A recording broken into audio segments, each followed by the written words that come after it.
Oh, nice to have all of you folk watching and I know supporting the Anzac March and your friends and those who have passed on today. The banner just went through there of the 2nd Field Ambulance, Neil, and now we've got the 6th.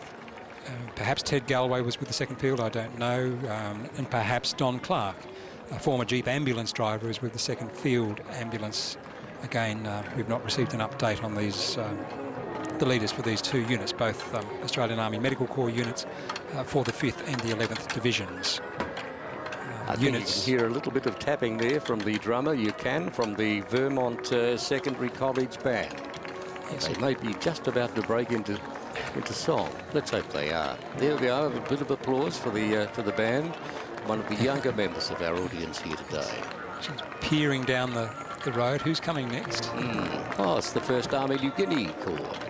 Yes, there's several formations, umbrella organisations mentioned there. The 1st Army, New Guinea Force is actually what they're referring to there, and also the 2nd Australian Corps. And that large group there on the screen now is being led by Brigadier Keith Colwell, who is a recipient of a very high award in the Commander of the Order of the British Empire. Brigadier Colwell is a Brisbane lad, born back in 1919, and with militia service. There you are, sir. We see you. Good to see you.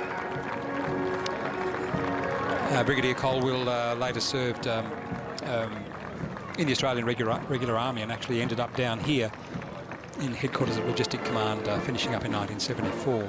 Now the banner of the 2nd 4th Armoured Regiment.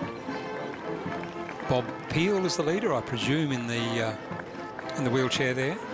Bob Peel, who was a tank driver, because these chaps had Matilda tanks in those days. Bob Peel, and I believe he was a gunner in the tank in B Squadron of the 2nd 4th Armoured Regiment, with operations in particular at Slater's Knoll, which wasn't a whole lot of fun for those lads.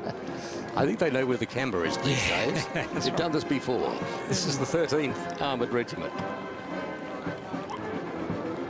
And we may well have missed the 2nd 9th with David Barraclough. I can't say at this point.